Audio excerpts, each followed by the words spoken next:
हुकूमत अंधी होकर फैसले कर रही है। उनका अंदाज दो ममालिक के दरमियान बेहतर ताल्लुकात की अलामत नहीं। मौलाना फजलुर रहमान हुकूमती फैसले पर फट पड़े।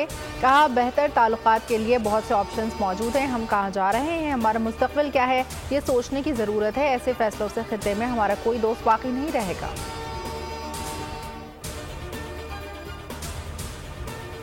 और बड़ी सियासी जमात को इंतखाबी अमल से निकालकर वोटर्स को बुनियादी हक से महरूम किया गया। ये सिर्फ मखसूस नशिस्तों का नहीं, असल स्टेक होल्डर्स वोटर्स के आईनी हुकूक का केस है। जस्टिस अतर मिनुल्लाह का मखसूस नशिस्तों से मुताल्लिक केस में इजाफी नोट लिखा। सुप्रीम कोर्ट फैसले की गलत तशरीह हुई। फैसले का मकसद किसी भी सियासी जमात को इंतखाबात से बाहर करना नहीं था। गलत तशरीह से बड़ी सियासी जमात को इंतखाबी अमल से निकाला गया।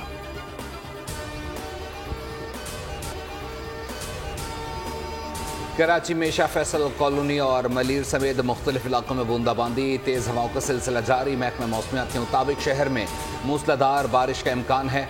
शहर में गुज़िश्ता रोज़ दर्जा हरारत 36 डिग्री सेंटीग्रेड, शिद्दत 44 डिग्री महसूस की गई। तुरबत का पारा 50 डिग्री को छू गया। मुल्क का गर्म तरीन शहर बन गया। जैकोबाद में 49, लाड़काना में 39, लाहौर और पेशावर में 37, गर्मी 42 डिग्री तक महसूस की गई।